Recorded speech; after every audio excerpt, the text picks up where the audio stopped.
Assalamualaikum Warahmatullahi warahmatullahi wabarakatuh. Kami dari kelompok 6 akan mempresentasikan tentang tugas besar sistem komunikasi optik yang bertemakan perencanaan link kota A dan kota B. Dan kelompok kami akan mempresentasikan dari kota Tasikmalaya menuju kota Garut.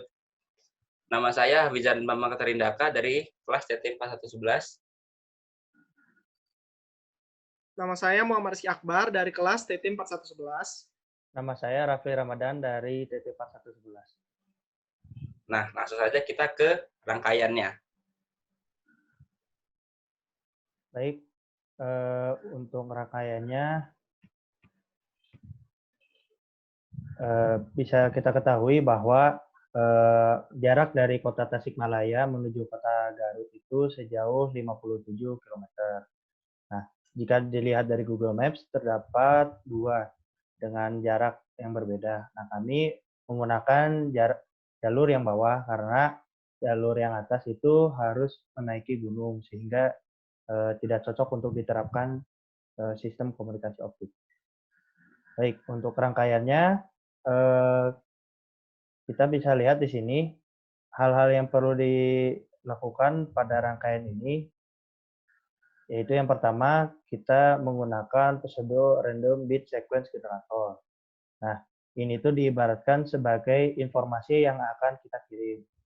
Lalu NRZ pulse generator, yaitu sebagai peubah dari informasi tersebut menjadi bit. Lalu NRZ itu adalah non-return zero, di mana nilainya tidak kembali ke 0. Seperti itu. Nah, untuk media yang dikirimkan itu terdapat dua, ada LED atau laser. Nah, kami menggunakan laser karena karena karakteristiknya itu single mode dan bisa digunakan untuk komunikasi jarak jauh.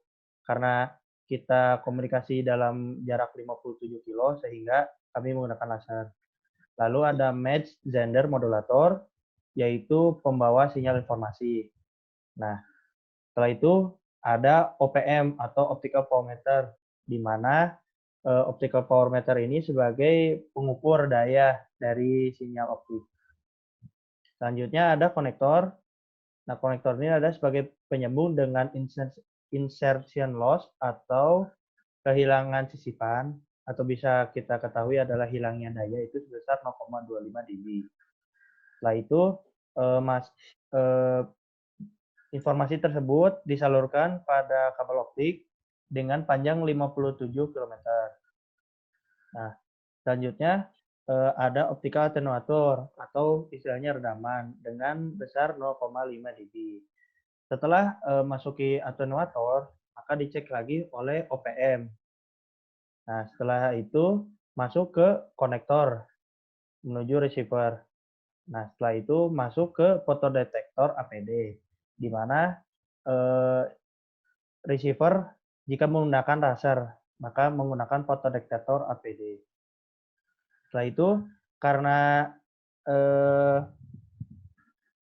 yang telah kirimkan dari transmitter itu masuk ke low pass basal filter, di mana itu adalah redaman frekuensi yang tidak diinginkan, istilahnya disortir seperti itu.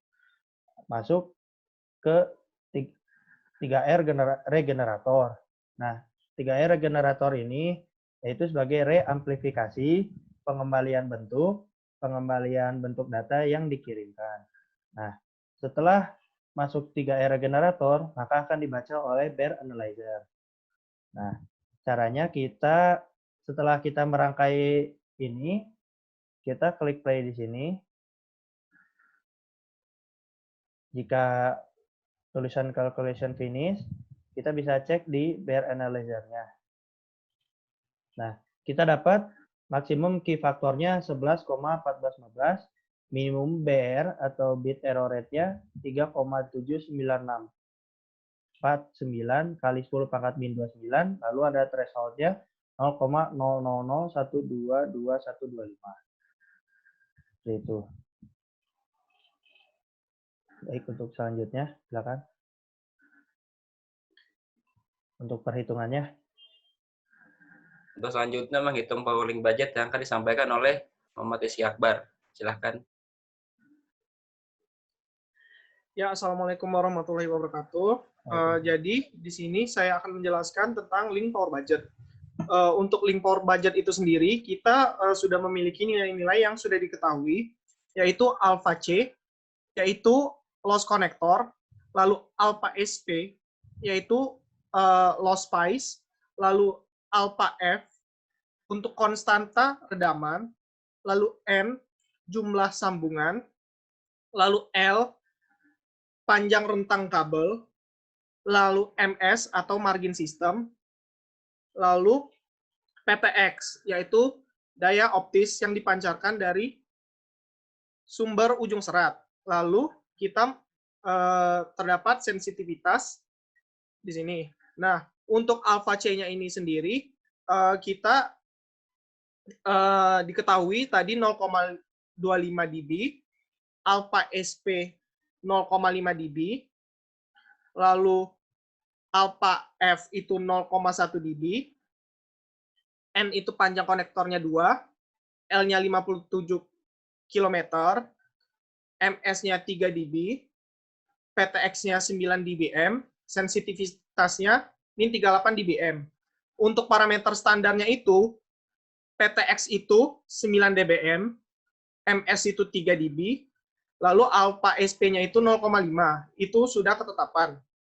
Lalu sensitivitas kenapa kita pakai min 38 dBm? Karena itu minimal nilai minimum dari sensitivitas. Lalu untuk mencari link power budget, di sini kan terdapat komponen yang hilang yaitu PRX. Lalu kita harus mencari PRX-nya. Untuk mencari PRX, kita membutuhkan rumus PRX sama dengan PTX dikurang alpha total. Lalu PRX ini sama dengan hasilnya diubah menjadi dBm. Nah, untuk PTX itu sendiri sudah diketahui min 9 dBm, lalu alpha totalnya belum diketahui. Nah, alpha total ini yang kita cari. Untuk mencari alpha total, kita mencarinya dengan rumus ini. N dikali alpha C ditambah N dikali alpha SP ditambah N dikali alpha F dikali L ditambah MS. Untuk N sudah diketahui 2, alpha C 0,25, N 2, alpha SP 0,05, N 2, alpha F 0,1, L 57, dan MS 3. Nah, setelah dikalkulasikan, hasil dari kalkulasi ini adalah 15 dB. Sedangkan kita mencari input dBm, lalu kita konversikan mendapat hasil 45 dBm. Nah, PRX tadi, kita perlu mencari dapat PRX itu dari PTX dikurang alpha total. PTX bernilai 9 dBm dan alpha total min 45 dBm. Hasilnya min 36 dBm. Nah, syaratnya itu PLB memenuhi syarat karena PRX lebih dari sama dengan sensitivitas. Nah, PRX yang kita dapatkan min 36 dBm, sedangkan sensitivitas yang kita gunakan adalah min 38. Jadi, PLB memenuhi syarat. Ya, selanjutnya akan dilanjutkan oleh teman saya, Hafizan Mamukti Arindaka. Ya, selanjutnya saya akan menjelaskan tentang RTB atau Rise Time Budget.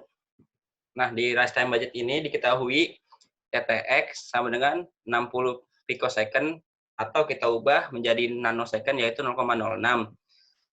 Lalu L-nya atau jaraknya sama dengan 57 km. Dimatnya sama dengan 3,5 picosecond per nanometer kali kilometer. Lalu lebar spektralnya 0,1 nanometer dan bitrate yang kita gunakan adalah 10 miliar atau kita ubah ke 100 atau kita ubah ke megahertz yaitu menjadi 100.000 megahertz. Nah, di nilai-nilai ini, di TTX kita menggunakan parameter standar dari antar kota, yaitu 60. Selanjutnya, yang ditanyakan adalah tes sistem. Tes sistem itu rumusnya sama dengan akar dari TTX kuadrat ditambah TRX kuadrat ditambah Timat kuadrat.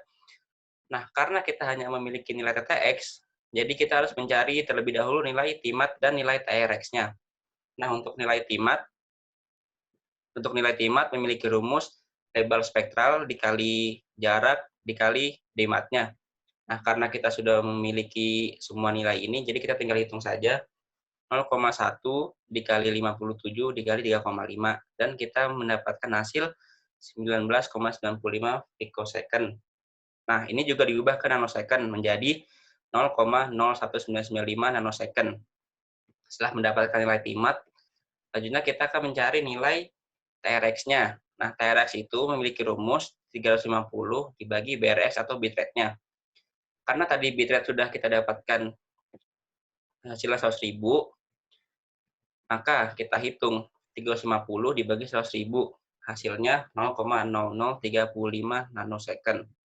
Nah, setelah mendapatkan semua hasil, jadi kita hitung tesisnya yang dengan rumus yang tadi, yaitu akar dari 0,06 kuadrat ditambah TRX yang sudah kita dapatkan barusan 0,0035 kuadrat dan Timatnya 0,0195 kuadrat. Dan memiliki hasil akar dari 0,0036 ditambah 0,001225 ditambah 0,0039800025 dan memiliki hasil akhir tesisnya yaitu 0,064. Nah, karena syarat dari RTB ini adalah tesis harus lebih kecil dari waktu degradasi, jadi kita harus hitung dulu waktu degradasinya. Nah, karena rangkaian kita menggunakan non-return to zero, maka rumusnya seperti ini, 70% dikali TB. Nah, TB ini sudah ketentuan yang memiliki nilai 0,1.